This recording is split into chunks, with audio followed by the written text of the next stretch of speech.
ask you this one more time because I know the caliber of people that we get at this event. I know the type of energy that we usually have at this event. And I know for a fact that since the last one, y'all have been anticipating this one because that's exactly what happens every single month. You're just wrapping up and you're like, when is the next one? You put it in your calendar, you're ready to go, you're waiting for Melitza's post to see where it's going to be. So because I know that that's the kind of buzz that we have around this event, I'm going to ask you one more time. Are you guys ready to get started with this edition of Epic Talks? That's the crowd I recognize. Welcome, welcome, welcome. So I want to ask everyone if you can hear my voice and you are not in a seat to please come on up to the front so that we can get started. There's a lot going on. I know you want to network. You're going to get an opportunity to connect with absolutely everyone here tonight. But we do want to get started because we have so much lined up for you. And we just want to make sure that we also honor everyone's time. So yes, make a friend. If there is an empty seat next to you and there is no one sitting there, just raise your hand so you can make a new friend. There we go. All right. Come on up, gentlemen. Exchange business cards and come up here. Men don't like being told what to do by women. They're just back there like, it's a girl telling me I'm not going to go. But you're going to come. All right. Love it. You guys are beautiful tonight. You know, that's something else I absolutely love about Epic Talks. Everyone just dresses to the nine. You know you're going to connect with amazing people. You have a really good time. You get ready. It's like a whole thing. It's like a whole process. It's a total vibe. All right. I love this. Good. So we got almost everyone up here. Good. All right. So now we're ready to officially get started. Welcome to Epic Talks. This event is unlike any other networking event in all of South Florida. This is the event that you come to when you're ready to rub elbows with leaders and visionaries. This is the event where literally you are one connection away from the complete change in your life. And it could be in your business life, where we're talking an event where multi-million-dollar deals have gone down. It could be in your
Yes. And a lot of us, we're wasting valuable time. Where are you wasting your time? What are your conversations like? Where are you questioning yourself? Where are you trying to prove yourself? The answers, look at yourself in the mirror, and that's your answer right there. Stop hanging out with people that don't want to see you win. Stop hanging out with people that all they do is gossip and complain, and they just want to bring you down into mediocrity. Ain't nobody got time for that. You know? Don't you agree with me on that? Yes. This is why I'm passionate about this community, because every single time I meet incredible people, and you guys have changed my life. Every single person in here, when you show up to these events, you're fulfilling my purpose, you're fulfilling my vision, you're fulfilling my mission. And I'm here to help you and support you get to the next level of your life. I get messages every single day. And for those of you, probably 50 of you texted me today. I'm sorry if I didn't get back to you. Okay. Jonathan, I know. but I love you, and I'm here for you, and I'm here to support you. You don't get to do this journey alone. And this is the reason why I have Epic Talks.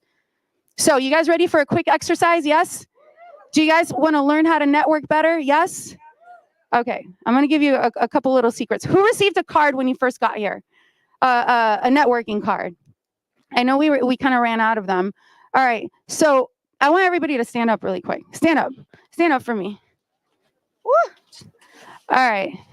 So, like I said, you're only one connection away. Can you say that with me? One connection away. Yes. Exactly. The person next to you can change your life. We have the founder of BoxyCharm in here. He just exited for 500 million. Where's Yosef? Yosef, where you at? Did he leave? Yosef?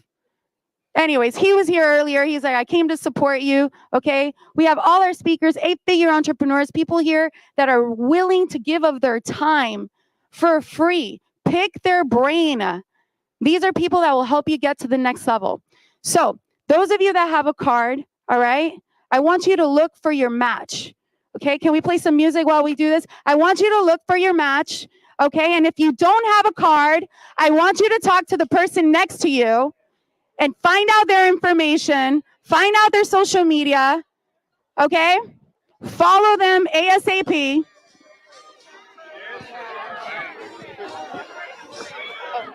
Walk up to me.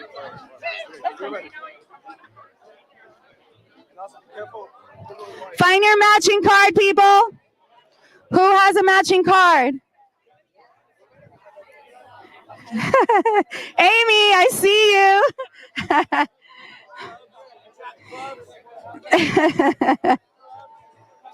I've never won. Oh my God. Find your matching card. Ask them what they do. Follow them on social media.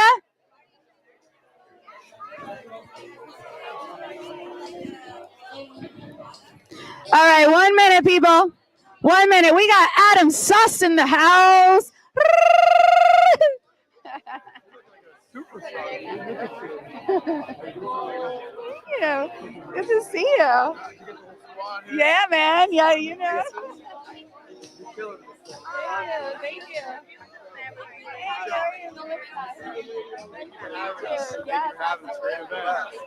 We're getting ready for the speaker in just a second. No, we're gonna make ourselves at home. I'm not leaving. I'm here. All right, everybody. Take your seats. Take your seats. Take your seats. Take your seats. All right. Chris Schwenk, I see you. All right, everybody. Ali, you better take your seat. I see you. Brett Kaufman. All right. Who found their match?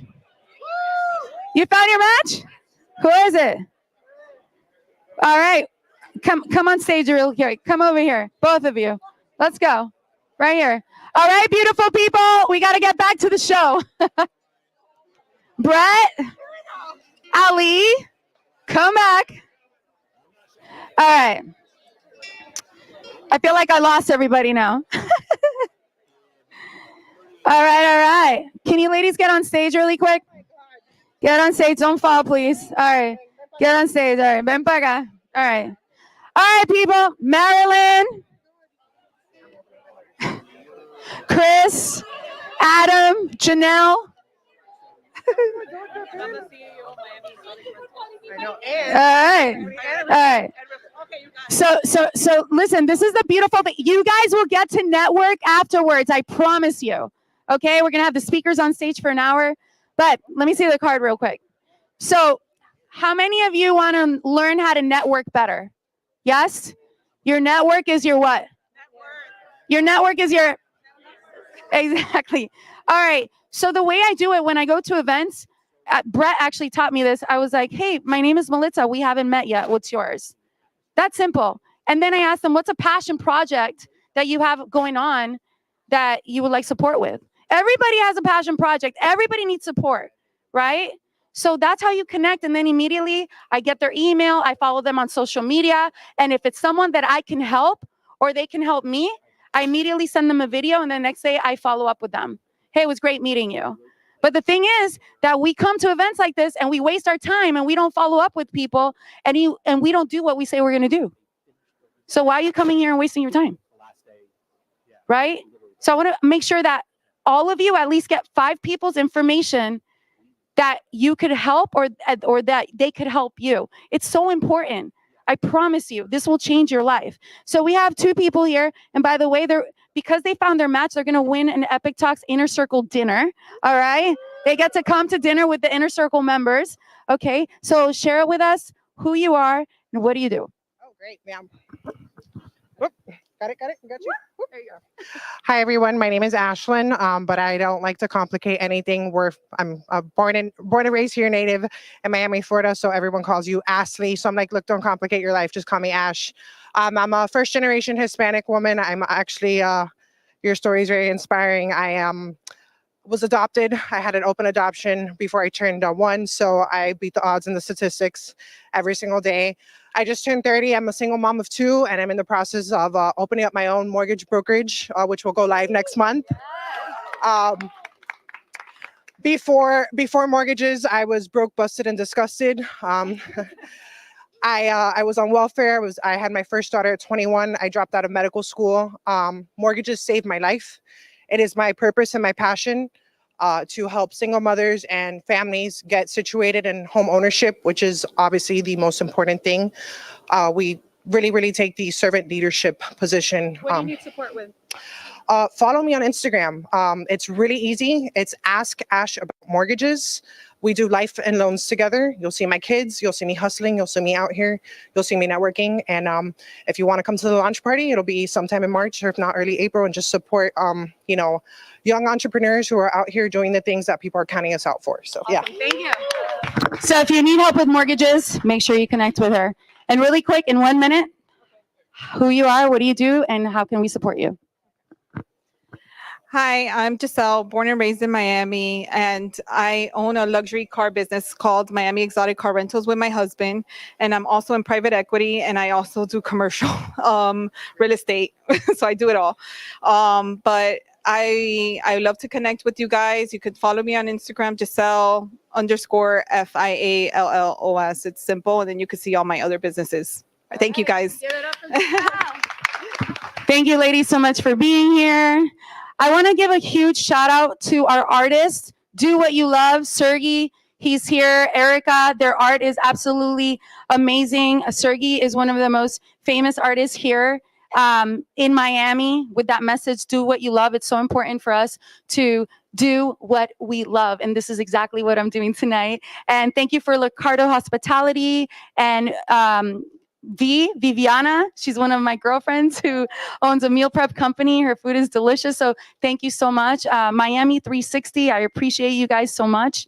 And thank you for being here. So let's go ahead and continue with the show. And I'm going to share a little bit more about Epic Talks and who we are. If you guys want to follow me and you don't follow me yet, just go ahead and scan this. And, we have a YouTube channel, LinkedIn, Facebook, Instagram. Follow us for some updates on all of our events. We have masterminds every single week, AI events with the collective every single week, master classes with the president of the Think and Grow Rich Institute, and we're just always being connected here.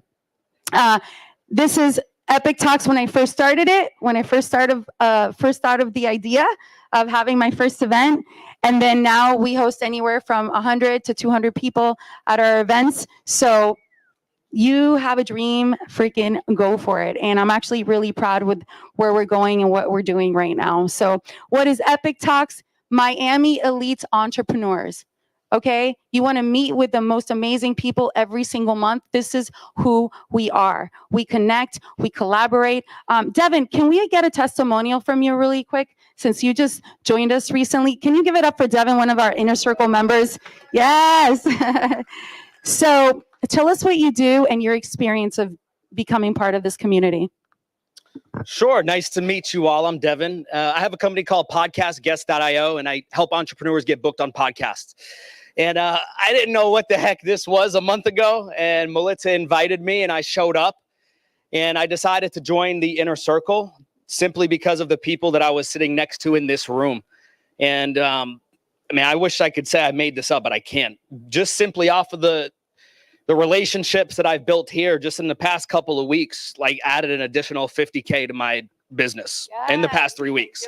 All right. So like, it's crazy. And I don't say that to brag or anything, but just to impress upon everybody here that when she says you're just one connection away, like that's crazy, you know? So Melissa, thank you. This is an incredible thing you've put together. So I highly recommend if like, just get in here, do whatever you got to do. I highly recommend anything Melissa got going on. I don't know what you got next for me to buy, but I'm ready to buy. Thank you. Give it up for Devin. He's gotten a couple of our clients already booked, and he's crushing it. And he's only 25 years old, and he's a 2 Comma Club award winner with Russell Brunson. Are you kidding me? To be able to accomplish that at such a young age, I'm proud of you. So we're here to connect business professionals, right? Entrepreneurs. So don't be afraid to come up to me or my Inner Circle members or my VIP speakers, right? What do you need support with? Do not be afraid. I don't bite. We don't bite. We're here to help you. Are you guys, yes, say yes to this? You'll ask for help, ask for support? Okay, perfect. So we have private Inner Circle membership. We have dinners every single month. We're launching our adventures again. We're actually going to Dominican Republic for a mastermind and being featured on the Travel Channel. And, you know, we're always connecting and collaborating and inspiring each other to get to the next level. So our events happen every single month. Right here, we got Tim Story coming again to our stage. Who knows Tim Story? Yes, I'm excited to have him back. But every single month we have different topics.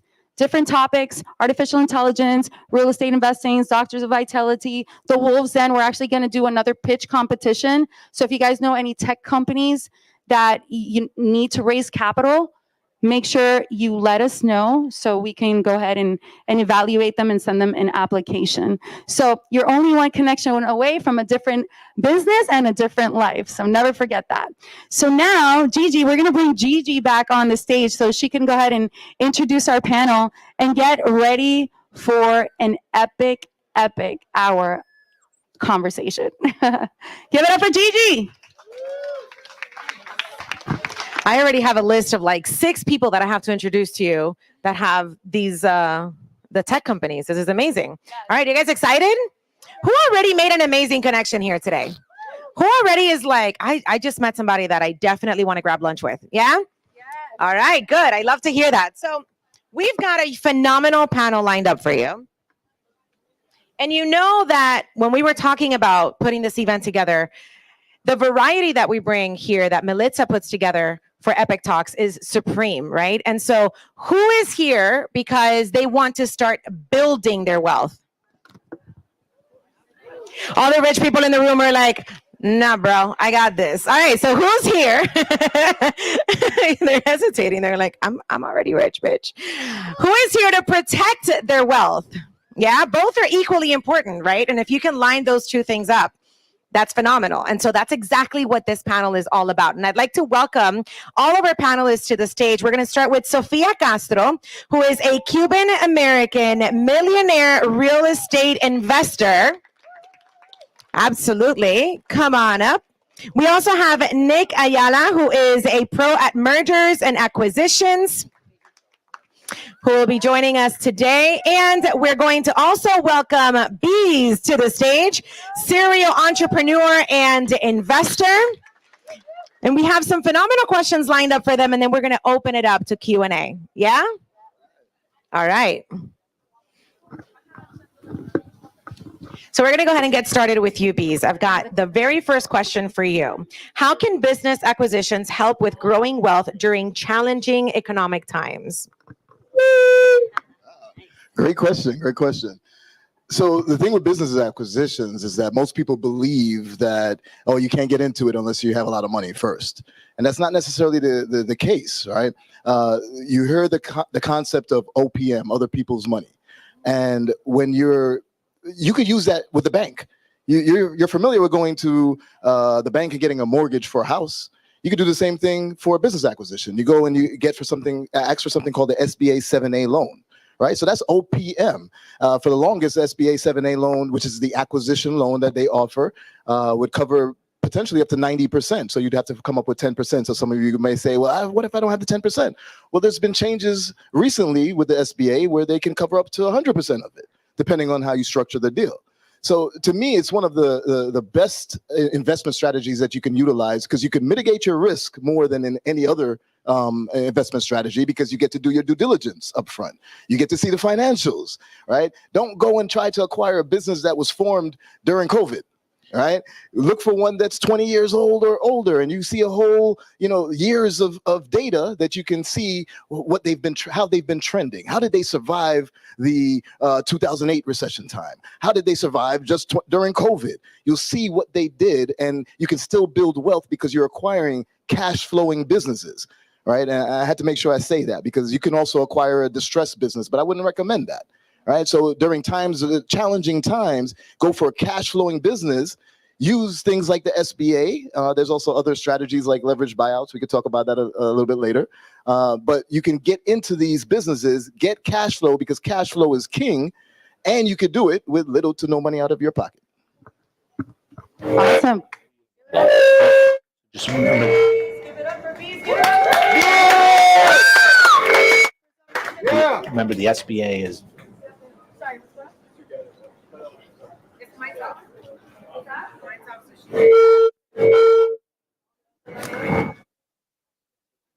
What about now? All right, gotcha. Does anybody have a question for B about that, what he just said? Can you stand up for me, please?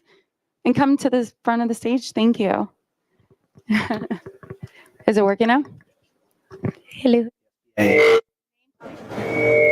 don't think it's you. I think they're not used to it. Hello. Hello? Hello? Okay. Hey, hello. Okay, so about the SBA loan and acquiring businesses, obviously cash flowing, that's not in distress. But who would want to sell their cash flowing businesses and how easy is that to find? That's a great question. Thank you, Amy. You're going to have me speaking all night because I love that question. First of all, in the very least, you could look at baby boomers, right? Baby boomers are all retiring. They're of that retirement age. And a lot of them, they planned on giving it to their kids, which is typical, right? It's cash flowing. Why would I give it to somebody else? But their kids, this generation, want to be TikTok stars and YouTube stars. They don't want the business, right? So these baby boomers who are retiring and they're like, oh, what do I do with my business now? It's prime for you to be able to come in and take it. Right. But it's a mutually beneficial situation because they don't have anyone to give it to. And you're looking for something. It's a transfer of wealth that's happening and you can get in on. But having an exit plan for your business is very important. All right. You should start your business with how would you potentially exit? It may change. Right. But if you know that your potential exit plan is an IPO, you're going to make certain decisions towards getting towards an IPO. So finding cash flowing businesses that someone would be willing to sell is easier than you think. That's the easiest part of it. There's too many of them. All right. I wish I could take them all. There's so many. One of the places you can start is bizbuysell.com, bizbuysell.com. It's an online broker site for finding businesses for sale, but it's not the only one of those. I have a list of hundreds of them across the world too, because these concepts work globally. So it's not just in the US as well, right? But yeah, finding them is the easy part. They're listed for you, and if you get into the right circles, you also get the unlisted ones too. All right. Thank you. That was awesome. All right. Give it up for Bees. Thank you once again. That was a great question, Amy. Thank you. Yeah. And by the way, I met Amy yesterday at Casa Tua. And I told her what I was doing today, and she's like, I'm coming. So congrats. It's all about taking action. Thank you. Okay. So Sophia, let's go with you. What key strategies did you implement to transition from creating personal wealth to establishing generational wealth for your family? Yep. So this one's a good question, but it's about 5 different steps I'm going to tell you. Number 1 is having a financial plan, knowing exactly what you want to invest in so that you could understand if it's going to be a short-term, long-term, how are you going to turn that into a generational wealth strategy? Number 2 is having that strategy very well planned to where you understand who are you transferring this to. That next generation, sometimes, like what you just said, they don't want your business. They don't want to continue your footsteps. So having the knowledge and being realistic on who your kids are. For example, I have 2 children, and my daughter is in the business, but she's creating her own leg into the wealth. We're in real estate. She doesn't love real estate. She doesn't love finance. And my son as well is in the business, but also creating his own line. So understanding the strategy of what you are creating so that when you are leaving this or passing on that baton, that you are not leaving them a problem, or that they're not going to continue it and make, how that stat is that the 3rd generation loses it all, is because they don't have a strategical plan to pass on that baton. Another one is legacy. You want to make sure that you create a legacy where they want to follow so that they could have the inspiration of saying, wow, my parents, my great-grandmother, my great-grandfather, that generation to continue wants to look up to what you left behind and what you created and your values and your missions so that they want to be able to follow you. Because again, some of these children, they're like, I can't stand my parents or my grandparents. They're so bossy. They want me to do what they want, and they're not going to continue the legacy. So making sure that you understand the legacy, leave your legacy behind so that they want to follow you. Another one is creating an estate plan. Like, I have a 100-year plan that I'm creating with a counselor that we brought in because we wanted to bring in that next gen to be able to be part of our continuing generational wealth. And the other one is continuing to learn, to never stop learning, and also adapting to the changes in the environment, in the markets, because you could be investing in something today, and in 10 years, like right now, we have AI, right? We didn't have that 10 years ago, 20 years ago. So having to adapt to the changes of the environment that you're in the market that you're in. Thank you. Where would you tell people to find that blueprint where they can go and learn everything that you just said? Like, to give them, directions, and this is what you do, plan A, plan B, plan C. This is exactly the blueprint how to do it. So for me, it took me a long time, but we have a great speaker that you're going to have later on, Edward Collins, that you're going to be able to get a lot of. But I hired an actual team that came in and has been with me for the last 3 years because I couldn't get what the blueprint that I wanted. We were butting heads with our children because, again, me and my husband are very alpha. We created our wealth, our loan. We don't come from any money. We were completely created the wealth. So we wanted it our way and only our way. And when we started saying, hey, you know, my children are already older. Yeah, I have a 33 and a 27-year-old. So when we started telling them what we wanted, they were like, well, wait, we're going to keep this and we're going to have to continue the wealth for the next generation, but we don't want it to do this. We don't want to do it this way. So we had to bring in somebody to help us create this blueprint. Thank you. Give it up for Sophia. One question. Anybody has a question for Sophia? 1, 2, 3. All right. Let's go to Nick. Absolutely. So we were talking about other people's money, and Nick, I would love to know, what would you say is the most efficient way to raise capital for a business or for real estate from outside investors? So how many of y'all own a business or businesses currently? Okay, cool. So a lot of you. How many of y'all don't and are trying to start a business? So it's going to be different, right? So majority of you own businesses, right? So how many of y'all had a business plan or didn't? How many of y'all didn't have a business plan and just started one? That's most people, right? So that happens. So the first thing is you have to have a plan, right? If you already have a business and you're looking to either raise capital for that or to bolt something on to get capital that way, you have to have a plan. And you have to understand that the majority of investors, especially when they're looking at and they're analyzing you, they're investing in you, right? They're not just investing in the business first. They're actually investing in you first. So having that plan coming across properly, knowing your numbers. You have got to know your numbers. If you don't, you have no shot, right? You have to know your numbers. So understanding that and understanding that investing in you first is huge. And then having that plan set forth is going to help. And it really depends on what you're looking for, right? If you're looking for a couple $1 million, it's much easier. You can raise it friends and family. You can raise it in a lot of different ways. I'm in the middle right now. We're in the middle of a large raise, about a $350 million raise right now for one of our portfolios. And that's a big raise, right? So it's a lot of institutional investors. We have some large family offices and some personal people too, but you're talking about large freaking data rooms. You're talking about crazy due diligence. You're talking about PPMs that are like, it would take you days to read. That would just be so boring. I mean, I don't even know how they do it.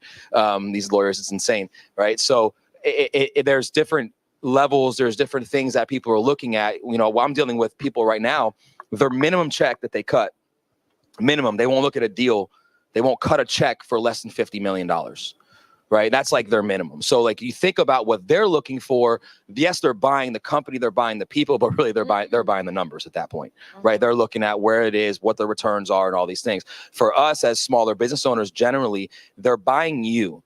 So just understand that. And again, just know your numbers. If you don't know your numbers, you have no shot. Have a plan of where you are, have your past numbers, and have a plan of where you want to go and how you're going to implement that, right? And if you have that plan, you're going to succeed. Now you might have to go through a lot of different presentations. You might not find it right away, right? So, and the biggest thing, if you've never raised money, if it's your first time, how many of you all raised money before?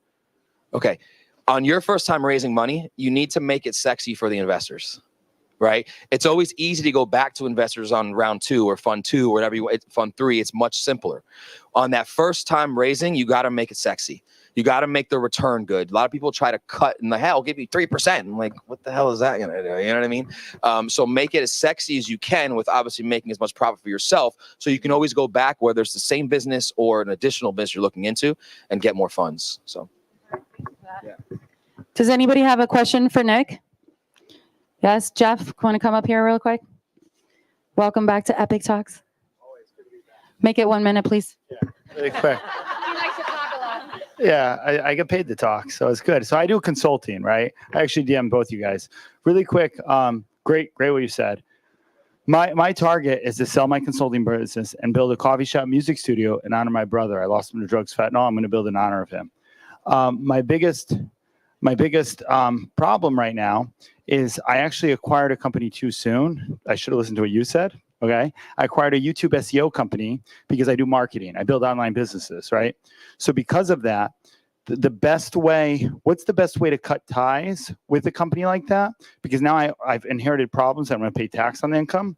Or should I, like, what would be the best advice you'd give to me by someone? Because I took a course by Roland Frazier and I learned how to acquire on paper and stuff.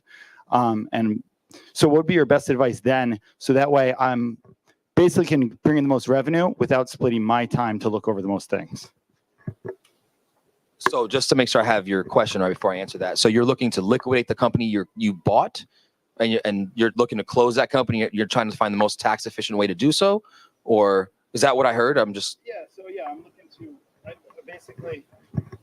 basically what it is I provide leads for them, and I get a portion of what they for the leads, right? So it's just a lot of work. I have to build a whole system there. This business is making money. This one's not. Best way to kill is just kill it with the partner and say you're on your own and sell it back to them. Yeah. That obviously makes it a lot harder. If it's already not making money, there might be a good way, an easy way out, and say, hey, there's no money here. Can we just like close this thing and be done? Because I'm sure you're tired of funding it too.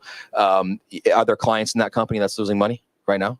No, they're my client. Got it. He does the service for Got it. So I bring all the clients. Yeah. So there's really nothing to shut down other than just shutting it down on paper and dealing with the taxes. You can write off all that stuff. You know, any kind of loss you're going to write off. So make sure you just have a good accountant to write everything off properly, and you probably won't have to pay anything because it's a loss.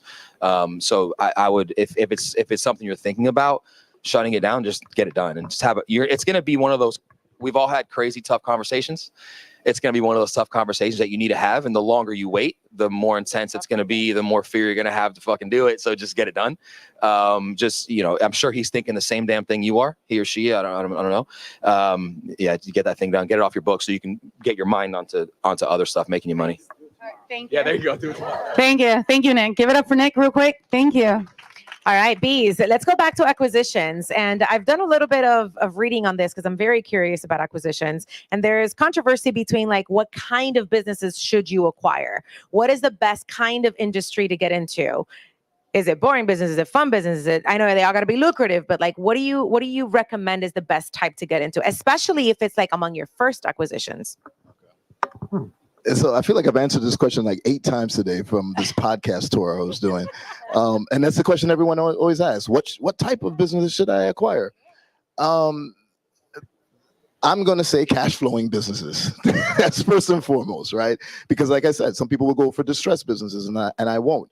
I don't like to say an industry is bad or good. It's just what is part of your acquisition criteria, right? So I was giving an example to a friend of mine. I said, I don't know where he went. Oh, there you go, right there. And right when we were outside, I said that I know some people who acquire hotels, and that's great. It's cool. So I started looking into it myself, but it didn't fit what I was looking for.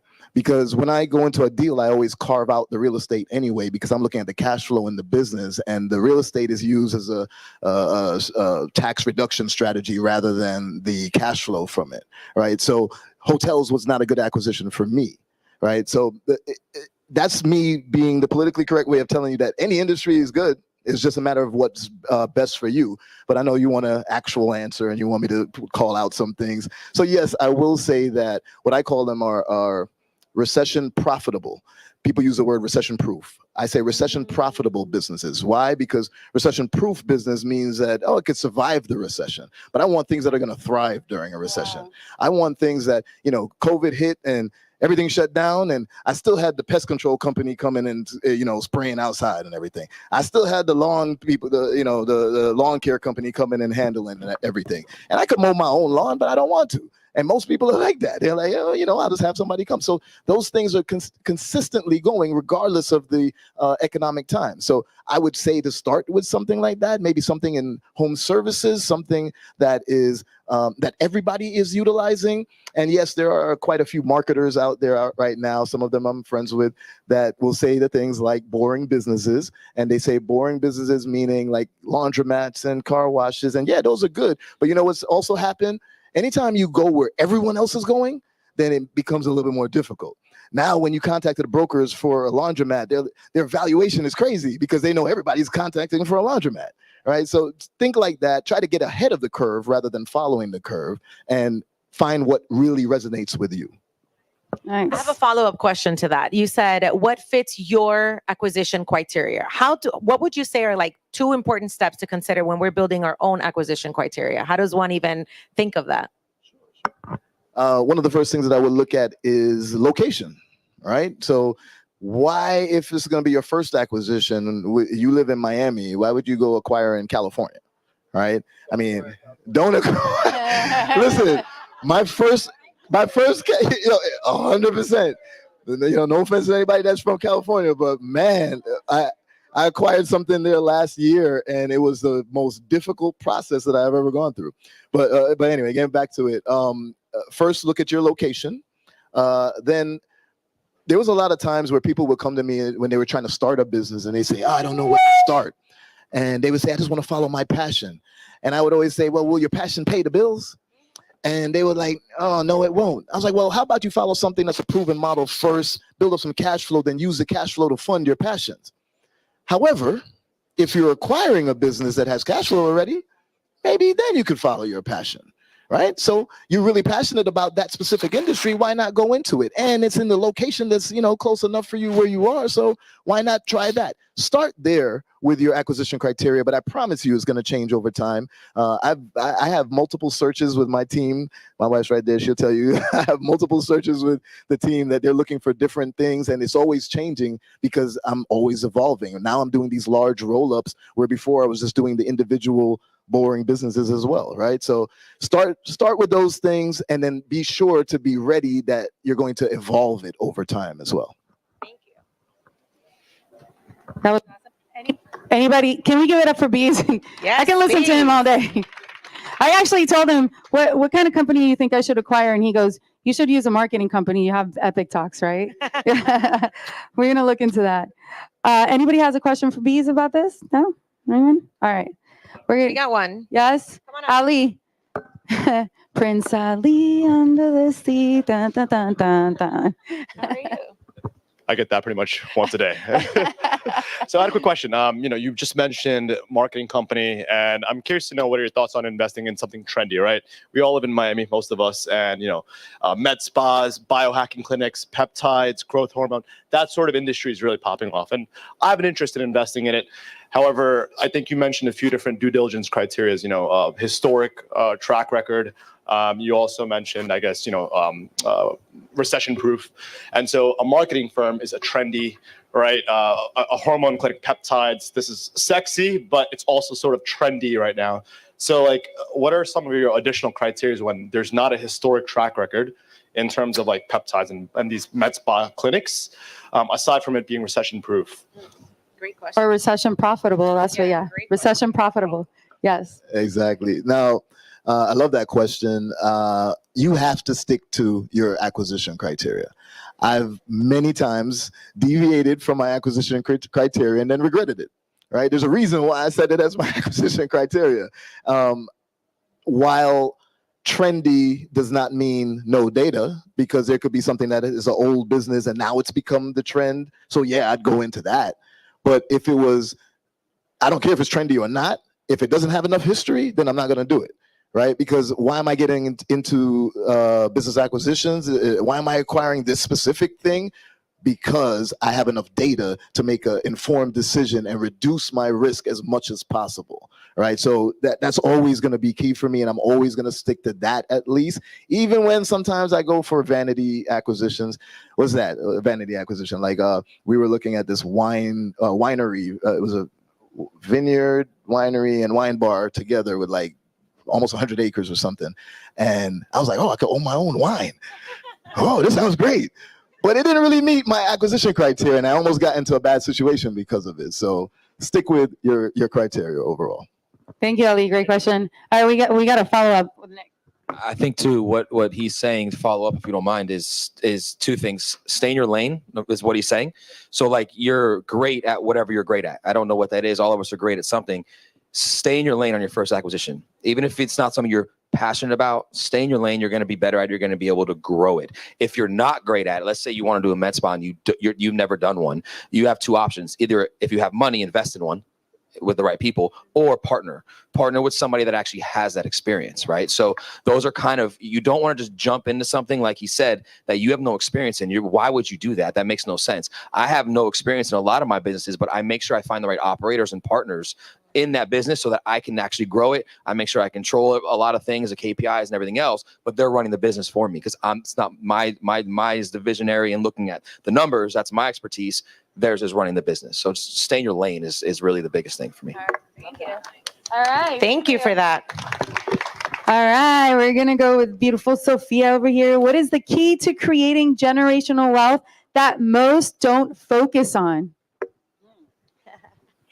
So again, we're going to go talk about, having a complete plan on what your values, what your mission is all about, and a lot of people don't focus, and I didn't focus on this as well. I didn't bring in financial planners. I didn't bring in attorneys. I didn't bring in tax advisors in order to start creating. So I learned this late in the game, but luckily I did learn it. And now it's a complete different game changer. And a lot of people think, oh, I'm just getting started. Oh, I only have 100,000 or I only have 50,000. It doesn't matter how little it is. You need to start when you're smaller so that plan could continue going and you're growing it the right way. Myself and my husband, we lost out in a lot of tax benefits. We lost out in creating a lot of our wealth to be into a trust and out of our, taxable and not protecting ourselves as well. So bringing in what I love to call an A+ team very early on. It's never too small if you have a big mindset to be able to create this generational wealth. If you know, hey, this is what I really want. I want to leave a legacy. I want to leave generational wealth for my family to come. Then you need to start from the very beginning so that you could do it correctly and not lose out on many steps that like I said, a lot of people just think that it's never, you're starting too early, and it's not. Thank you. Thank you for that. Yeah, that's why we have our keynote speaker, Edward Collins, who's an expert at this, and his team is a badass, and he will protect you and teach you and everything. You guys are about to hear him in just a couple minutes. Just to add to that too, study those who have done what you're seeking to do, right? So there's one of my favorite books, and it's so funny because I mentioned this when I was speaking a few weeks ago. It's a book called What Would the Rockefellers Do? And I read the book. I always tell people about it. And as I was speaking, somebody was like, hey, can I get your number? So we exchanged numbers, and then he was like, okay, I got it. And I just put you in a group chat with Garrett. I was like, Garrett, who's Garrett? Why are you giving my number? I just gave you my number, man. What's going on? Garrett's the author of the book, and he connected me with him right away. So I was like, oh, wow, that's awesome. But when you read that book, it shows you what the Rockefellers did versus what the Vanderbilts did and how they utilized trust and insurance, infinite banking insurance, in order to not just create wealth, but to protect their wealth. And then to regenerate the trust each generation as the policies expired on, the death benefits on every member of the family, then it fed back into the trust. It's an amazing concept, and I can't believe that more people don't do it, and the information is out there. So study those who have done what you seek to do and read books like that for sure. Thank you, Bees. All right, next question is for Nick. We're all looking for big liquidity events for wealth. What have you seen to be the best way to achieve a liquidity event? Exactly. That's where I'm going to go with that.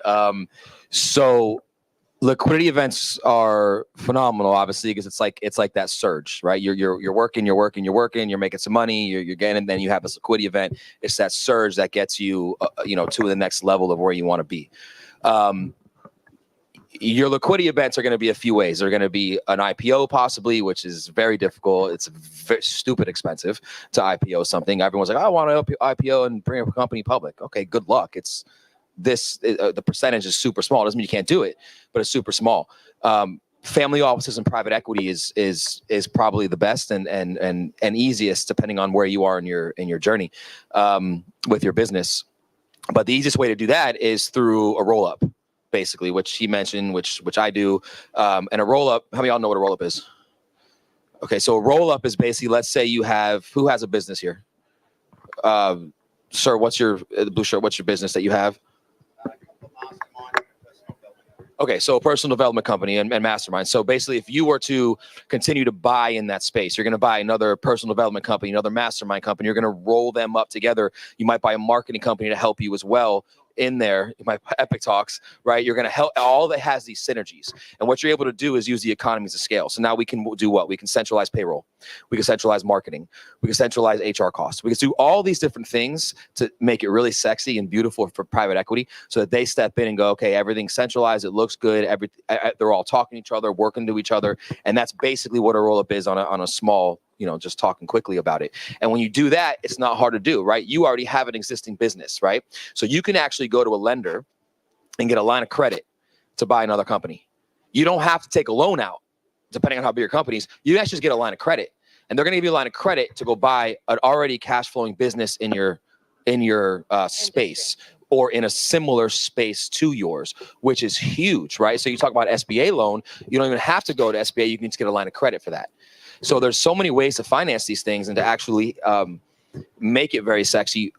We were just talking about earlier, me and Bees, I'm doing a few different roll-ups, and one of them is in the home service space as well. And I call it a backyard roll-up. It's like what I'm labeling as a backyard roll-up. So I'm doing turf company, hardscaping company, fence company. And I'm like, I'm going to take these companies that they're already existing. We're going to roll them together. I'm going to get it to a $10 million EBITDA, which is not a lot. And the reason I say 10 million is because when you kind of get to that 8, 10, 12, your multiples start going up. So it might be a 2 to 3, 4 multiple. When you get to that 10, now we're looking at maybe a 10 multiple, 12 multiple, something like that. So I can get this in a short period of time, let's say 3 to 5 years, to a $10 million EBITDA, $12 million EBITDA. Now I can go to private equity or family offices and I can get a 10, 12, 14x on that. Now I'm at $120 million on a sale. Nice little hit in a few years, right? So any business can do that, right? And that's the one thing he always thought. I'll never look at a company again if I can't exit it. I've done it before where I have. Once I had multiple exits, I go, well, why would I ever start a company? Well, I'll never start a company ever again in my life, but I'll just buy them. And that's something is buying them, right? It's like, look at the biggest companies in the world. What do? They don't. Amazon buys companies. They can go start the companies. They have the people and they have the money, but why would they do that? They just go buy them, right? So why not just do it on a smaller scale? So yeah, that's a roll up is what, in my opinion, the best way to create wealth. I mean, obviously there's a lot of real estate plays too, but in a business sense, a roll up is pretty freaking phenomenal. Awesome. Thank you for that answer. It's awesome. Anybody have a question for Nick on this? Anyone? No? Give the microphone. Yeah. I'm sorry. In terms of networking, anytime you get into an event like this, you get into the room, what do you do in the room? Are you going to be remembered in the room? Because, I know Elon Musk. He's a good friend of mine, but he doesn't know who I am, so it doesn't really matter, right? So you're in this room, and if you're not remembered, it doesn't really matter that you were in this room. So ask a question. You don't even have a question? Make up a question just to stand up and be remembered, right? That's there we go. That's an important aspect of networking, everybody. Thank you for that, Bees. All right, we're gonna ask one more question because we still have Edward Collins, and we want to respect everybody's time and the speakers as well. What would you like to ask? Well, I thought that it was a very beautiful segue, what you were just talking about, and doing the roll-ups and in doing the acquisitions, and in how much easier it is to acquire, better it is to acquire than to open the business. And so I wanted to bring it back to Bees and ask you, what are the mindset shifts that need to occur in the person? What is the personal expansion that needs to happen before you can dive off that diving board? That's good. Yes. I love that. Years ago, I used to tell everybody I don't like Tony Robbins. Because Tony Robbins, he's like, if you believe, you can achieve and all of this, right? And I was like, yeah, but how? How can I achieve? Let me know exactly what to do. And I used to say, I don't need this motivation. I need some information. And then later on, I realized that he wasn't selling motivation. He was selling mindset. And then I realized, oh, yeah, I need the right mindset. So I'm going to tell you a couple of quick things, and I'm sure everybody else could add to it. Yeah. One of the things that I focus on is, well, first and foremost, you have to break the constraints that are put upon you by your family, your neighborhood, your friends, right? I'm a Jamaican-born man, grew up in Jamaica till I was 10, and then moved to Brooklyn, New York. In Jamaica, I was taught things like credit is bad, debt is bad. We got to work harder and have multiple jobs in order to be successful. But yet, Uncle Ian had 5 jobs, and he was still living check to check. So I was like, hold up, something ain't right here. So you got to break those constraints that are placed upon you by your family, your friends, your neighborhood, right? But then one of the things that I say is extremely important is remembering this. 25% of a watermelon is better than 100% of a grape, right? If you're acquiring businesses, 25% of a watermelon is better than 100% of a grape. If you focus on something larger that you could be a part of, it's much better than saying, no, I want to do it myself and it's all for me, right? Because that mindset shift again for me was my family was like, no, don't give equity. Why would you give equity to anybody? You're paying them out forever. Well, I just right now I'm closing on a deal in 2 weeks where we worked. I was telling you about this too, or who else? I was telling you, right? With the employees, we worked in the deal that if the seller we did an equity roll, so the seller retained some equity in the business. If he is willing to give some of that equity to the employees, I'll match it. So he was like, "Oh, that's amazing, that's awesome." But why would I do that? Well, now when I walk in and take over, I have a better confidence that the employees ain't gonna go anywhere because they got equity that's vesting over 5 years. Right? So that's one mindset shift, is that, a lot of people say, well, yeah, but I'd rather do it myself. I don't want to give anyone equity because nobody could do it as good as me. Well, I'd rather 100 people doing it 50% as good as me than me having to do it all by myself. Right? So that mindset shift is one of the main ones that I will start with. But before I go into others, I'll see if anybody else want to add to it. Thank you for that, Bees. Yeah, I totally agree. Me being a business owner and I exited out of a very large company, you can't do it on your own. You have to have people that are smarter than you to be able to succeed. You need a village. You cannot do it by yourself. There's no way that you could build anything on your own. If you have that mindset, there's no way you're not going to get anywhere. You're going to stay very small and never be able to exit out of a business, never be able to create generational wealth. So, completely get that mindset off and bring in smarter people than you in order to be able to create something way bigger than you can on your own. Thank you. Yeah, same thing. Someone once told me something that is very, very wealthy. He said, how many of y'all try to do everything yourself in your business? Like no one could do it better than me. Most people do. No one's raising their hand, but y'all are lying. Because I do it too, still to this day. But someone told me, goes, if you can hire people or have people in your company that can be at 70% productivity as you'll win. You're never going to get them to 100. Get them to 80, amazing. But 70%, you're going to win. I had an insurance company, and a couple people are here at one point that I had sold. We had over 7,000 agents at one point throughout the country. So it's pretty large, doing about 100 million in sales. And the reason it got big was not because I'm special, is because I learned the concept of a little bit of a lot equals a lot, like he's talking about. So what we did is we pay people more than everyone else. I took a smaller cut off that, but when it got big, boom, a little bit of a lot equals a lot. And I live by that concept because it's true. I've seen it happen in my life. I just have with others. So that's that mindset shift that you're talking about. Awesome. Thank you, guys. This was amazing. Can we give it up for the panelists? Thank you for taking the time out of your busy schedules to come and give to the community. For those of you who are either inner circle or VIP, we do have a VIP section here, so you'll be able to grab them and talk to them after Edward is done here with his amazing presentation that he's about to give us. So give it up for the panelists, and we'll see you guys in a little bit. Thank you. Maybe don't grab them, just politely tap them on the shoulder. All right.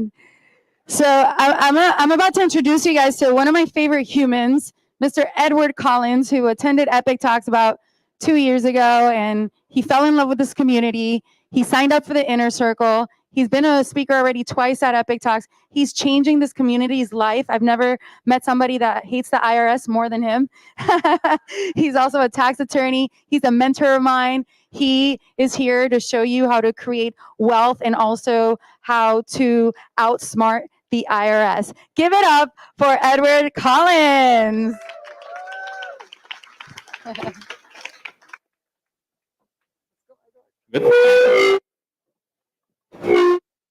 Testing.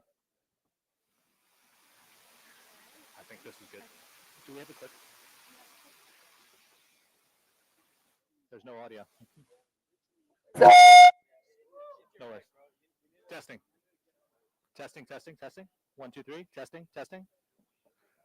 Testing. Testing. Testing. Okay, that works. Hello, everyone. Oh, man. Really? Good evening. I want to talk with you guys about something that's pretty near and dear to my heart. It's real wealth lessons. Who wants to hear some? You see, Here's the problem. You've been which TV, guys? It's gonna be this one. Neither is working. Clicking. It's gonna be this one. Here you go. One more. There you go. There you go. There we go. Zippity doo dah. You gotta love technology. So here's the reality. You've been lied to. How many people have heard this saying? A penny saved is a penny earned. Save for a rainy day. It takes money to make money. Money can't buy lies. Lies. Money buys boats. I don't know about you. Boats are fun. Don't own a boat, though. It's a waste of money. When it comes down to it, though, we've also been sold this lie, right? The American dream. How many people have heard about the American dream, right? What is it? Home ownership. Lie. It's been sold to you by the banks. How many people have heard about this lie here? Money is evil, right? We've been indoctrinated. This is a lie. Money isn't evil. Maybe the love of money can be problematic, right? But money itself is just a tool. It's just a tool. And if you look at this from a standpoint of trying to get to the next level in life, if you allow yourself to be sold these lies by mostly poor people, you're destined to be just like them. Now, I want to ask you a question. Financial literacy is what I want to talk about tonight a bit. How many people learned financial literacy in school? No, financial literacy isn't taught in schools. You see, I want to ask for your permission. I want to know, is it okay if I tell you guys the truth? Say, Edward, you can tell me the truth. Before I do that, it's adult time. Listen, everything I'm about to share with you is for entertainment purposes. If you want something specialized and specific to you, go find someone you trust to get specialized advice. You see, I'm a lawyer. I specialize in tax, state, and business law. I'm also a serial entrepreneur. I've built and scaled multiple companies. I own 9 companies. I've scaled them each up to and through 6, 7, and even 8 figures that I still own today, including our residential portfolio, both residential and commercial real estate. Now, I say all of this not to be braggadocious. I say it because I'm academically trained in the language of money and business, and I have practical experience of putting it to work. I'm kind of curious, like no one has notes out.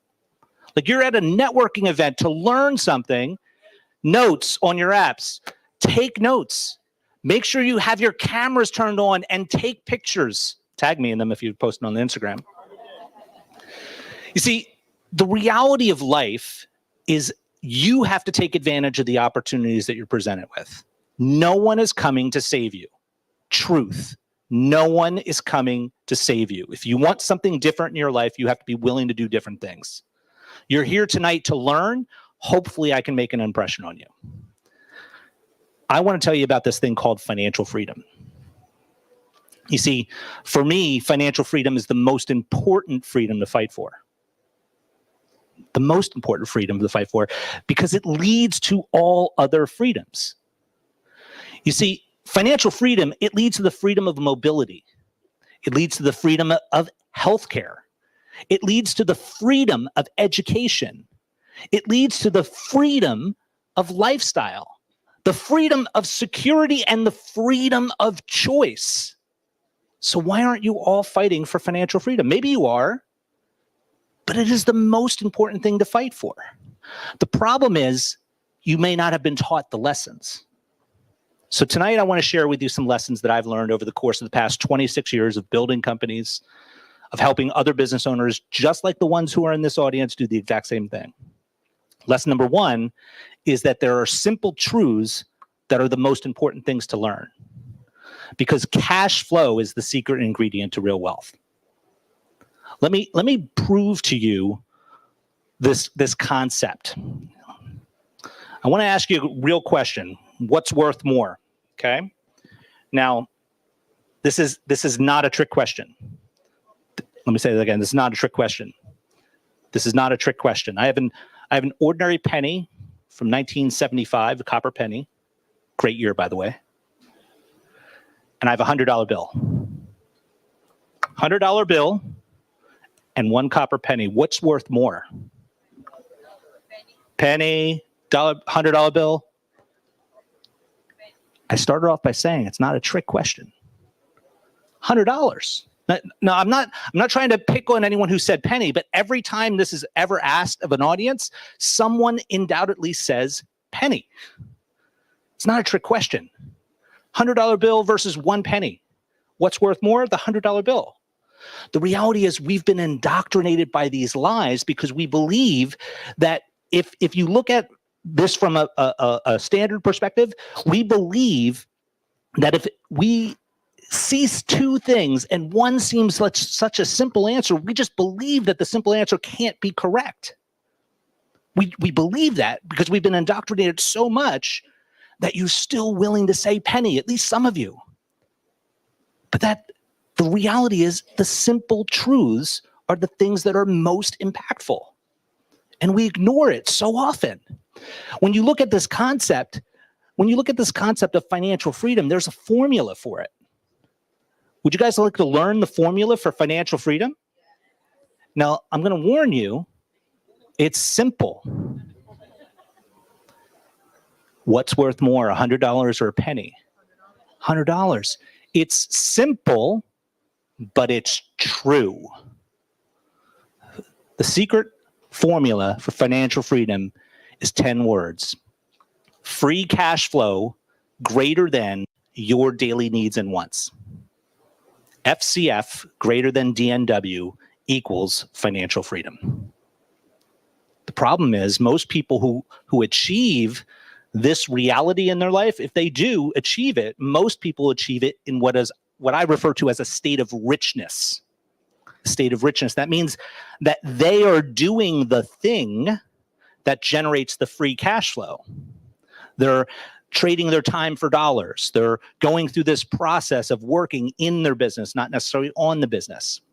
And that issue, that challenge of not being the one that can be separated from the thing, that state of richness is problematic because it means it's never permanent. It's never permanent. The problem with that means you can't go away. How many people want to be rich?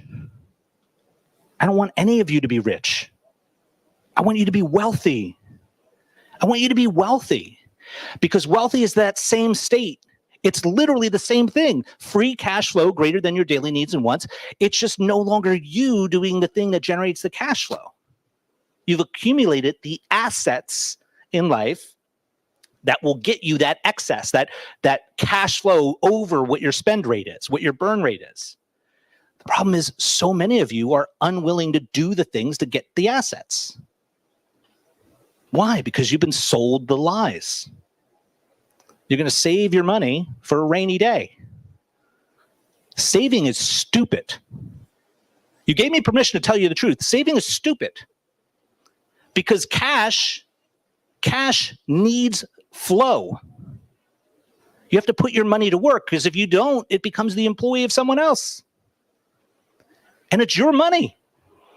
Put it to work. You had the opportunity to hear some amazing people on the stage today talk about the things that can put money to work.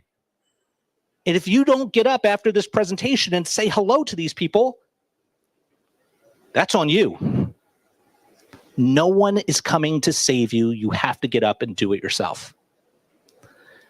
When we look at lesson number 2, action is the only thing which leads to outcomes that you desire. Action is the only thing that leads to outcomes that you desire. I'm kind of curious. How many people, who in this room would like $20? Let me say that again. Who in this room would like $20?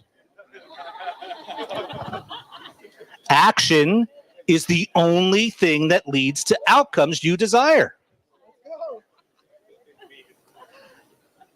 Why was everyone else sitting in their seats?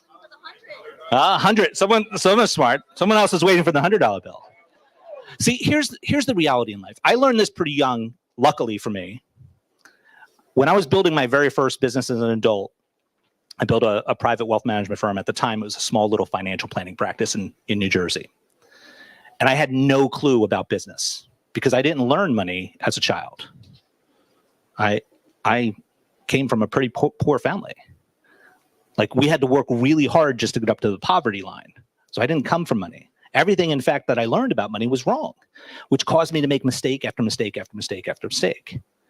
But it wasn't until I hit my personal rock bottom that I had the courage and the ability to finally reach out to those who have achieved the things you want in life. And then I learned the lesson that still sits with me today, that if something is possible, you can reverse engineer the steps to get there. Hear that again. This is a writer downer. If something is possible, you can reverse engineer the steps to get there. I'm not trying to teach you how to do something that's impossible. Like, for instance, I don't want to teach you how to get to Pluto because I don't know how to do that.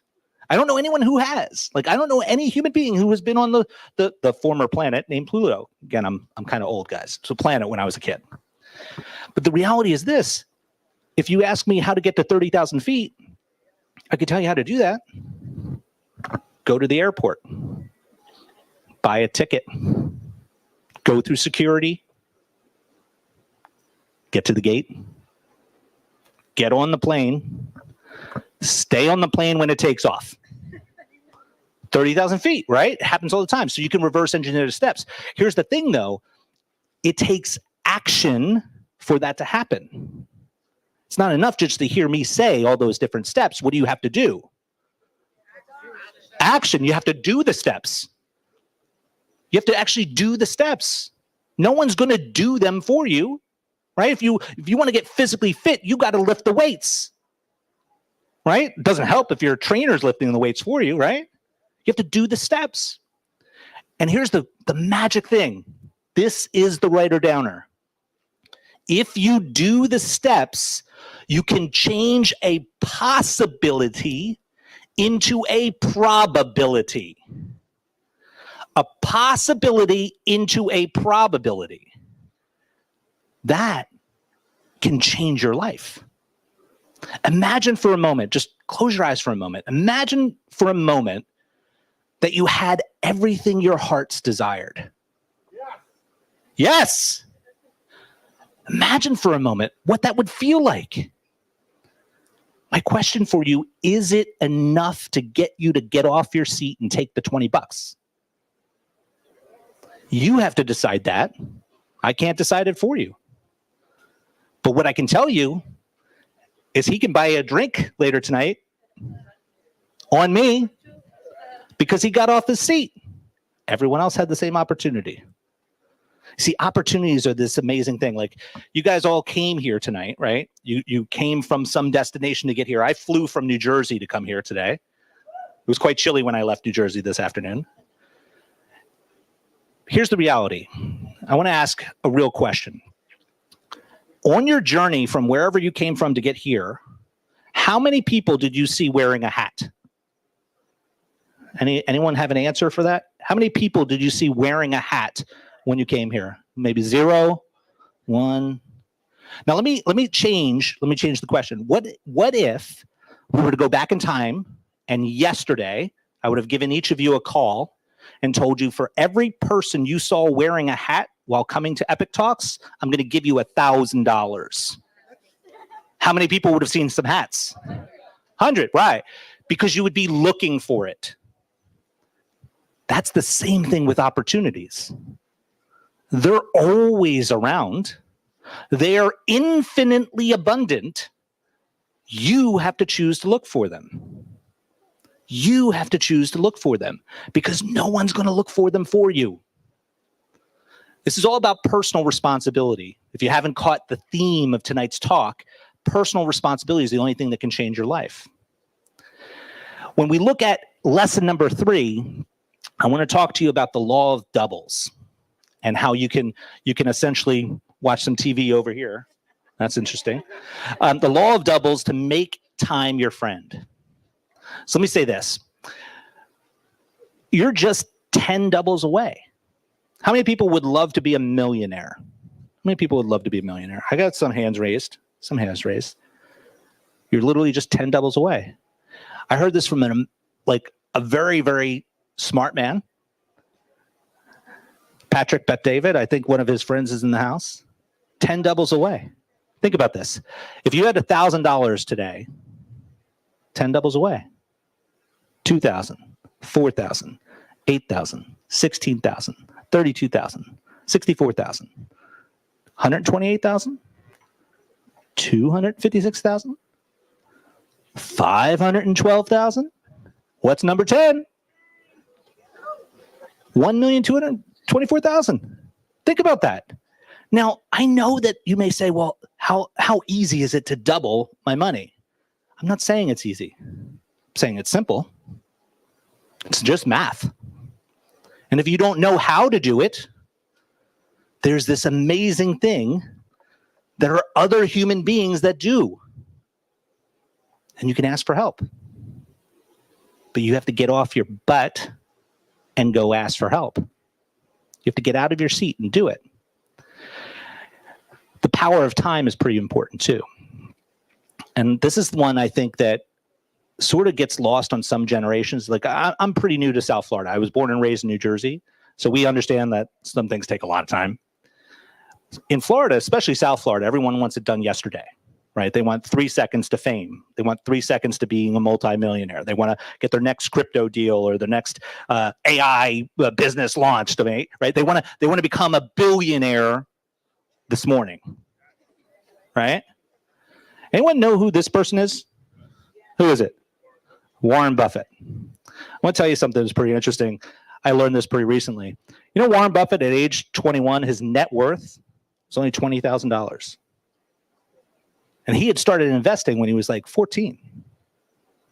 His net worth at 21 was $20,000. At age 26, it was $140,000. At age 43, it was $34 million. The 40s are amazing, right? Well, 48 is definitely the best year. It's been proven scientifically, except for later this year, it'd be 49, but either way. Age 55, he got that coveted third comma. At age 92, $115 billion net worth. It didn't happen overnight for him. It didn't happen in 3 seconds. It happened over decades of doing the work that gets the results. And he didn't do it alone. He did a lot of it through self-study, but he also leveraged other human beings that taught him how to invest. Warren Buffett has talked about it being the Oracle of Omaha, the best investor of all time, but he learned how to do it from others. You have the opportunity to do that too. There are some amazing people in this room. I'm just kind of curious. I know that there were some hands raised earlier, like how many people are business owners currently? Just raise your hand for a second. I'm just kind of curious for a moment, but keep your hands raised if you're a business owner. Keep your hand raised if I had my checkbook with me and I could give you the dollars that you actually wanted for your business. How many would still be interested in selling their business tonight to me? Keep your hands raised. If I gave you whatever terms you wanted, whatever terms you wanted, $1 billion for your company. Yeah. So there's always an opportunity. If you're looking to buy a business, you have potential business purchases right here in this room. The opportunities are there for you, but you have to start asking the right questions of the right people in the right rooms. Put yourself in those right rooms. When you look at this concept, we're looking at lesson number 4. The easiest way to make more is simply to keep more of what you're already making. This is something I'm pretty passionate about. Does anyone have a dollar bill I can borrow? A $1 bill. Someone has a $1 bill? Awesome. Thank you so much. Awesome. I got a $1 bill here. What is this? Anyone have any idea? No. I still need it. It's fiat. It's fiat. It's just a medium of exchange.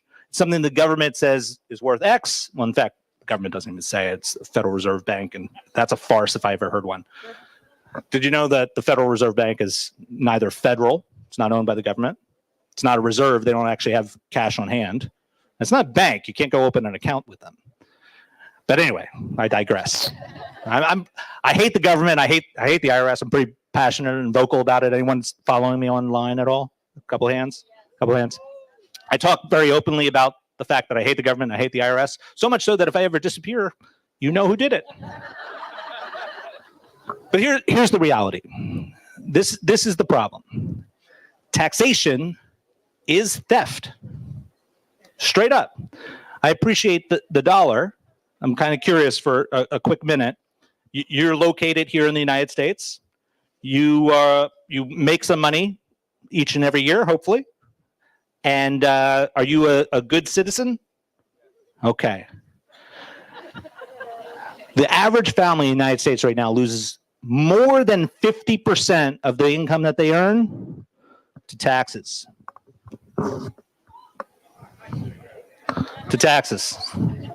Right? 50% of your income is lost to taxes. You don't believe me? Let me talk to you about the journey of the dollar for a second. You see, there are 5 erosions because when you earn money, what do they do with it? They tax it. It's called an income tax. There's a funny thing, though, when you go in and you spend the money that you earn, what do they do with that?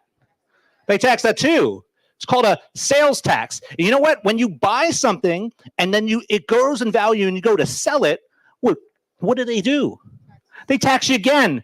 It's called a capital gains tax. And here's the thing. If you keep the stuff you own, certain things that you go and buy, what do they do there? They tax it. It's called a property tax. And here's the nail in the coffin, pun intended. When you die and you've accumulated and you've done something of substance, you've taken advantage of the opportunities of rooms like this and you create real wealth, what do? They tax you. It's called an estate or an inheritance tax. But here's the thing. The sad truth is not all taxes are voted on. There's the 6th erosion. Sorry. When you go to the grocery store this year, how much do eggs cost compared to 5 years ago?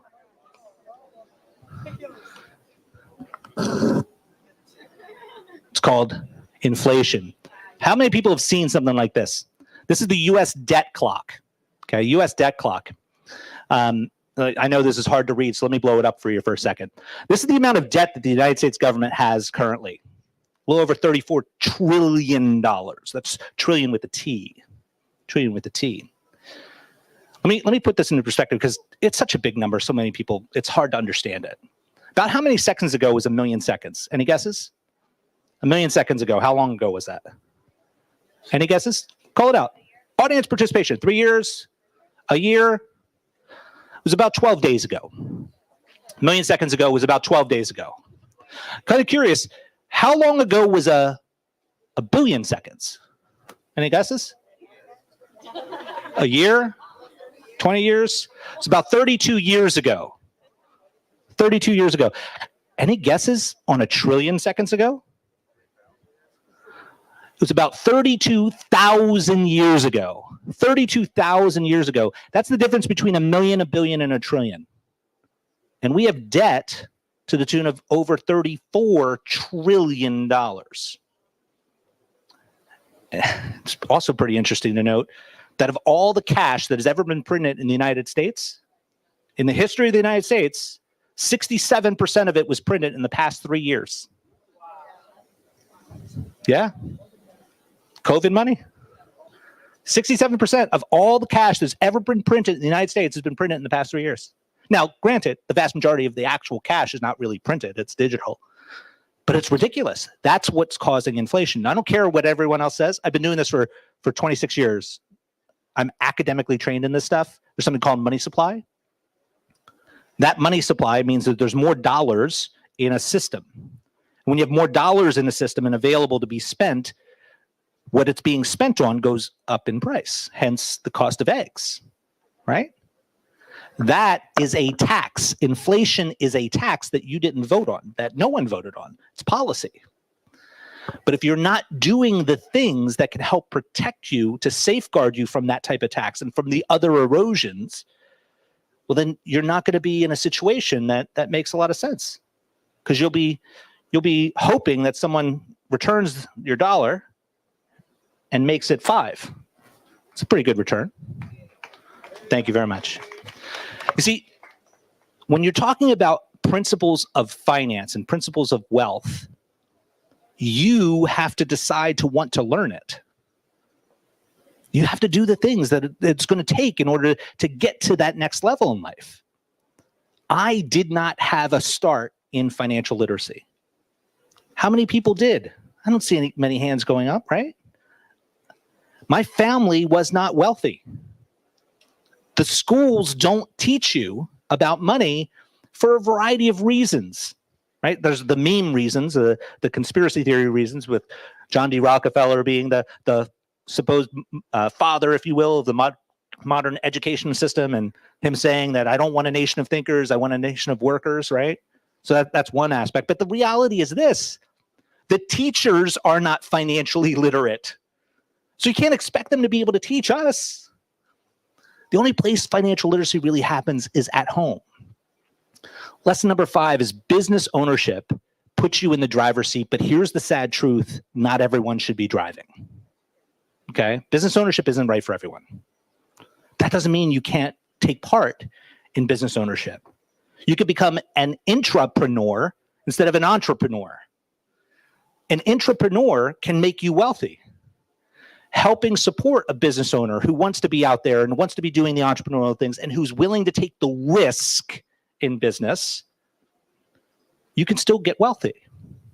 But business ownership is where it's at. Again, I've been doing this for 26 years, and it's sound very strange coming from one of the companies I own is a private wealth management firm. And I'm going to say it without any reservation here. It is nearly impossible to become wealthy through traditional investing. It's nearly impossible because there's so much emotion tied to your dollars right now. And if the markets go up and they go down, the only thing I can guarantee about the markets, it's hard to disassociate yourself when it's your dollars. But business ownership can put you back into that driver's seat, or if you become an entrepreneur, you can at least be a passenger in that car. There are about 33 million small businesses in the United States right now. And that's measured by employees of 100 employees or less. If you add in real estate, because when real estate is done well and right, that is a business, the number is astronomically higher. When you look at the businesses themselves, the vast majority of businesses are sole proprietorships or general partnerships. They have no formal legal structure, but of those that do have a formal legal structure, the majority of those are limited liability companies. Here's an interesting fact. Of the number of small businesses in any given year, there are anywhere from 7 to 9 million that are available for sale in any given year. But here's also a sad fact. Only about 1 in 12 in any year that they're being sold, only about 1 in 12 will actually sell. For some of the reasons that were talked about on stage earlier. And then you may say, well, Edward, again, why would someone be willing to sell a business that if it's profitable, right? Because that was the question that came up earlier. It's the 4 Ds: divorce, disability, death, and disillusionment. I'm no longer interested in being a business owner. I'm no longer interested in my business partner. There's always motivation out there, but you have to be willing to get out of your seat and start having conversations. Put yourself into the position of being available to have conversations that can move the needle for you.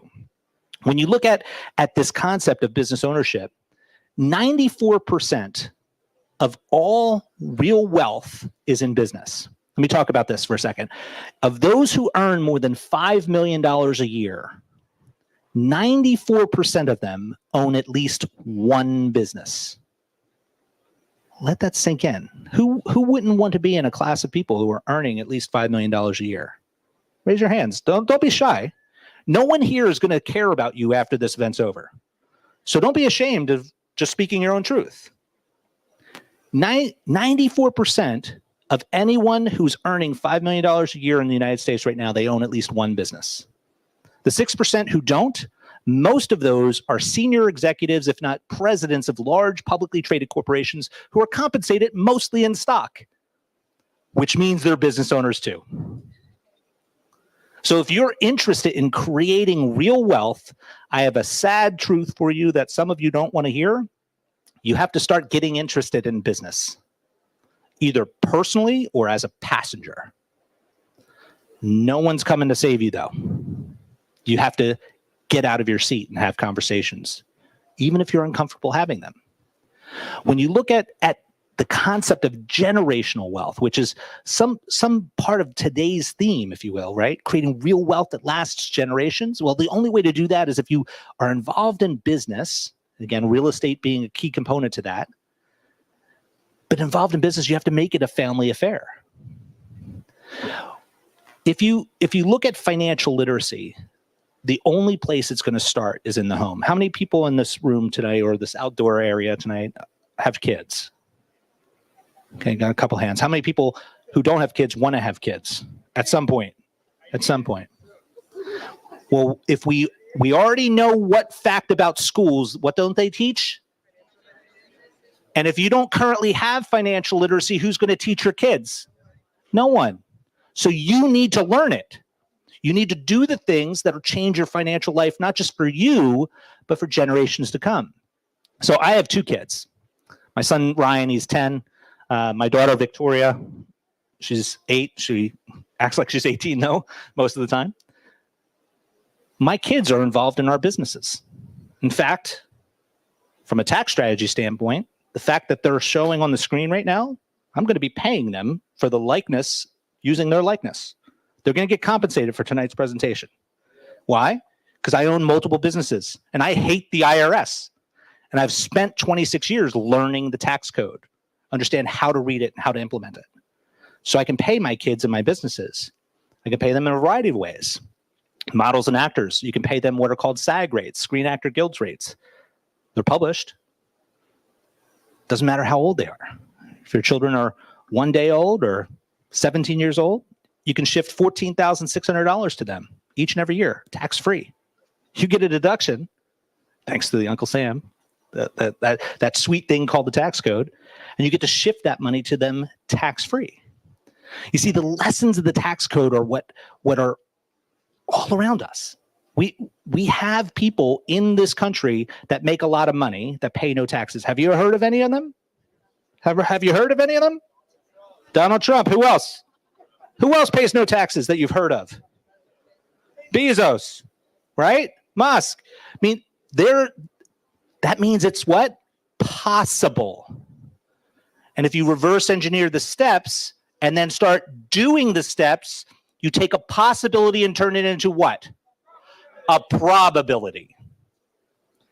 It's far better than just sitting down and not doing anything. Your life is your own to live. 150 years from now, most humans will not remember your name. They just won't. Unless you want to make yourself memorable for generations. I have family meetings with my family. We talk about money with my kids around us all the time because no one else is going to talk with them about it. If you have a significant other in your family, you should be talking about money with them. Money is the last taboo in our society. We'll talk about sex, drugs, and rock and roll before we'll talk about money, especially with those we love. Why? It's not that scary. They're just dollars and cents. Most of us are so insecure about money, though. We're afraid of what other people may think of us, even if they're the ones we love and that love us. We're so afraid of it that we limit ourselves and we put ourselves into this picture because we've been sold all of these lies and we believe it's not proper to talk about money with others. I'm going to talk about money with you. My money. I'm 3 doubles away from $100 million a year in revenue. I'm not afraid of that. 3 doubles away. Now I just have to do the things that'll get me those doubles. I have to find the people who know how to get to 30,000 feet. And I have to ask them for their help. Why? Because I don't know everything. I know a lot, don't get me wrong, but I don't know everything. I am not so egotistical to believe I know everything. I want your help. If you know how to make me double, please tell me. I will listen. I may not take your counsel, but I will listen. Why? Because I don't know where the next opportunity is going to come from. But I'm always looking because I want to find those hats. Opportunities are infinitely abundant.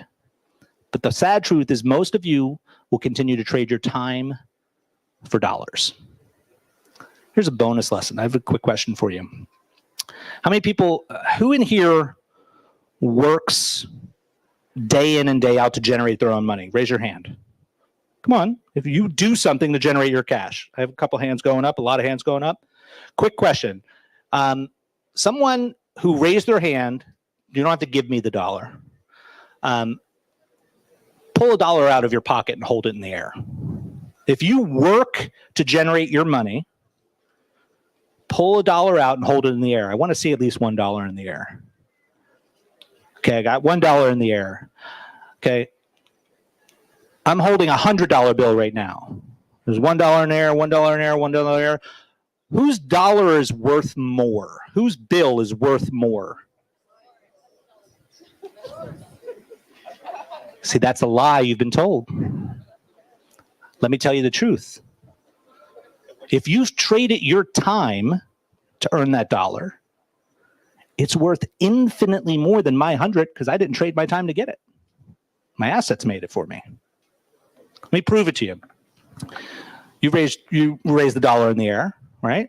So question for you. I do have my checkbook with me. If I were to write you a check right now for $1 billion, would you be happy? Yeah. Don't be too quick. The caveat is you can't wake up tomorrow or ever again. What's worth more, the $1 billion check or waking up tomorrow? Waking up tomorrow. Time, your time, is infinitely worth more than any dollar you will ever make. That means if you've traded your time to earn the dollar, that is the most expensive dollar that you have. So don't use that to buy debt. Don't use that to buy liabilities. Use that dollar to buy assets so the assets you buy can generate the money that's free. It's free. It's free. It's free. You got to get out of your seats. You got to get out of your seats. You got to get out of your seats. Life is about taking action. Someone's going to buy drinks tonight on me. The reality of life is this. If you don't go out and do the things that can move the needle for yourself, no one else is going to. No one else is going to. Problem is, a lot of you don't know how to do it. You're ignorant. You gave me permission to speak the truth, right? You're ignorant. It's not a bad thing. It's just a truth. You're ignorant, but there's two types of ignorance. The first type of ignorance is what most people already understand with that word. I don't know. I don't know. I don't know how I'm going to do my doubling 3 more times. I don't know how I'm going to do that. I don't know. That's not the worst type of ignorance, though. The worst type of ignorance, and this is a writer downer, it's what you know that just isn't true. You've been sold the lie and you believe it. That's going to be the thing that stops you from being wealthy. That's the thing. I can prove it. The cost of ignorance is this. Let's assume, you know what? I want you to say it out loud. No one cares. Honestly, no one cares. Just kind of curious. How much are you earning a year today? Say it out loud. Oh, everyone's afraid. Everyone's afraid. $1 million. 400,000.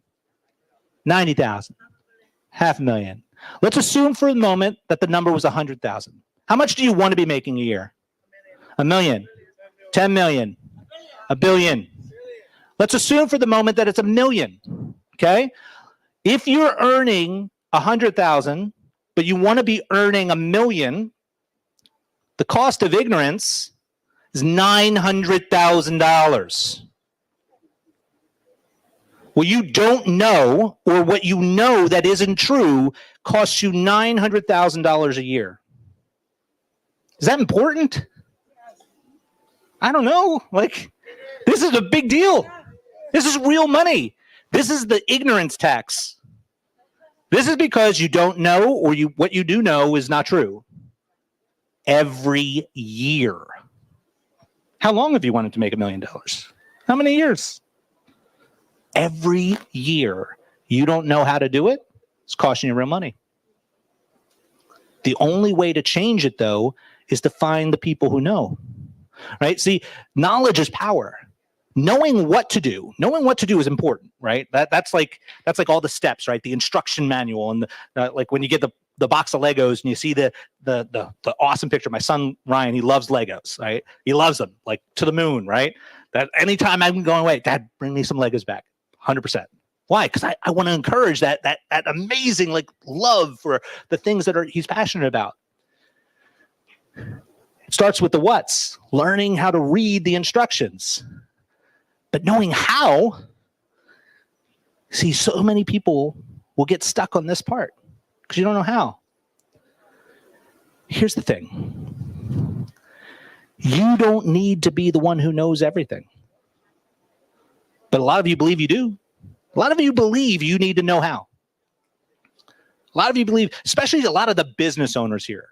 Because here's the reality, when you get started in business, most business owners start because they essentially got really good at doing a thing or finding a product or something like that, or they were really good in sales, like they were really good at that.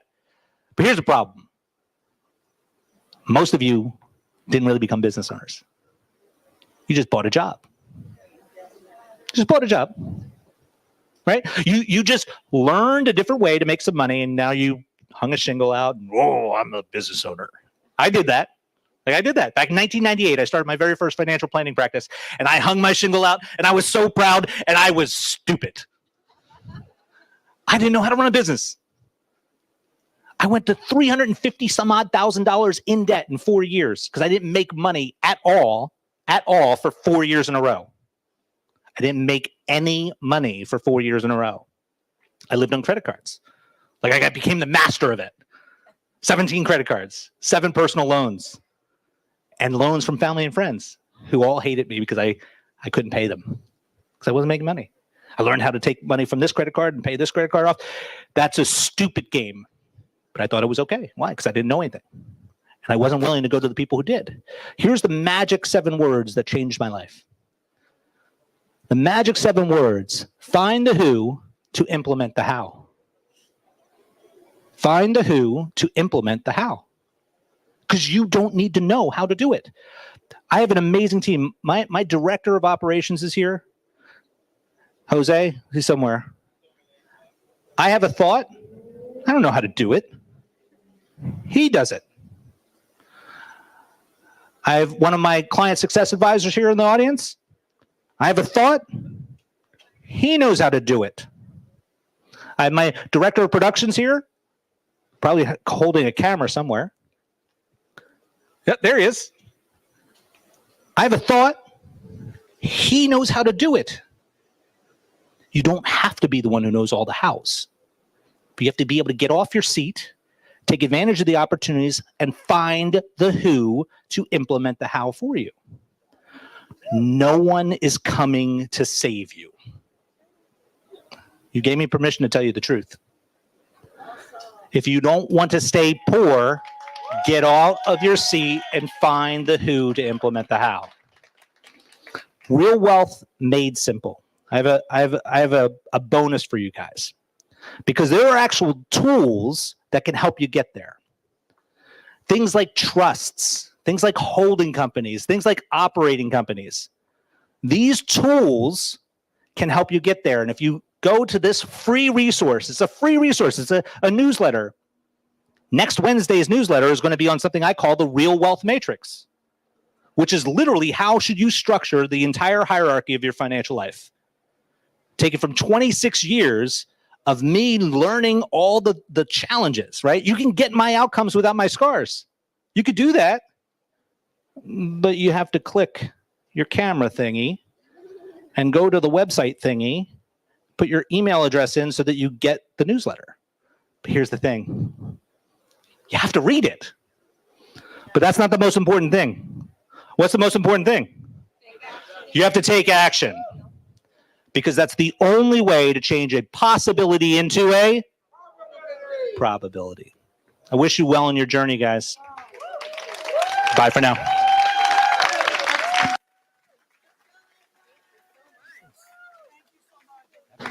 All right, give it up one more time. That was amazing. Who feels jacked up inside right now? Who's ready to buy like 10 businesses in the next 30 days? All right, I have a serious question for you guys. We're about to wrap up, but this is important. I need you to raise your hand if you truly do feel like you have had some sort of transformation in your heart and in your mind at this event today. Yeah. I need you to raise your hand if you learned something at this event today, even just one thing that you were that was like, wow. Yeah. Who has already taken action? Who already like made a note somewhere, downloaded the thing, called somebody and say, hey, tomorrow we're gonna, yeah? Amazing. So there's actually more of that. There's actually more of this sauce that Melita has created of Epic Talks that is changing the lives of so many people. And she's going to tell you all about it right now. So let's give her one more welcome. Melita, thank you for being here. Thank you for putting this together. Thank you so much for having me and for all that you do to create transformation through Epic Talks. And then you give them the rest. Thank you guys for having me. I'm Gigi Diaz. It's been a pleasure. Thank you. How many of you would like to know more about being involved in this community? Raise a hand. Yes. All right. So I have a whole bunch of my inner circle members here. How many inner circles? Say hello. What's up? Like I said before, this is my purpose. This is my passion. We are now a private community where we do have a membership. And I just wanted to introduce this to you. And whoever finds value out of this, we're going to go ahead and meet in the VIP section. I have my team over there willing to answer any questions. I'll be there as well. And, you know, we have an inner circle private membership where we meet every single week, pretty much, with AI classes with the collective. We have private masterminds with the president of the Think and Grow Rich Institute. We have an exclusive VIP group where we hold each other accountable. We tell each other if we need something. It's just a family and a support and a group system. You have access to all of our network, to Nick Sanacola. What's up, Nick? Adam Sauce, Edward Collins, who's part of our inner circle, Devin, like all these amazing, incredible speakers. I get messages from the community all the time. Hey, Melita, can I pick your brain? Hey, Melita, can you introduce me to so-and-so? Hey, Melita, can we go to dinner? Can we go to lunch? Being part of this community, this is what we provide. Accountability, masterminds with the president of the Think and Grow Rich Institute every Tuesday at 1 p.m. And also a support system.